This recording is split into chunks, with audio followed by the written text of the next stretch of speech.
All right, now it's time for the post-quiz information. There's this 10.3, and there's also 10.4, and then it's time for the test. Okay.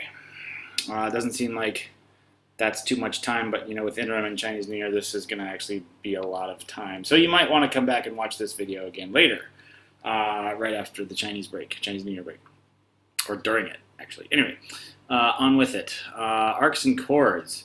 We've talked about arcs and chords before, so you know what an arc is, you know what a chord is. An arc is this little curly thing from F to G, and the chord is the straight line thing from F to G. Now we're going to talk more about how they're related, or more, well, like in this picture, more than one in one circle.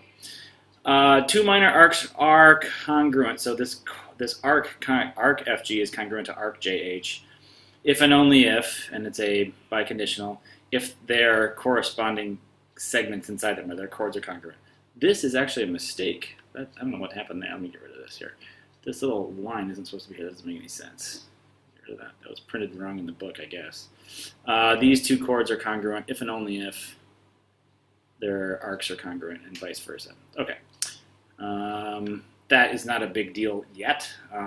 That's helpful in some of these problems that you're going to see on the test where, see if I can do this quickly, where you have some circle and you had stuff like this going on, and you knew, like, maybe there's a diameter there somewhere, and you had, you maybe knew that arc, and you knew that arc, and you're looking for this one. I'm like, oh yeah, that's 180, so I can subtract from 180.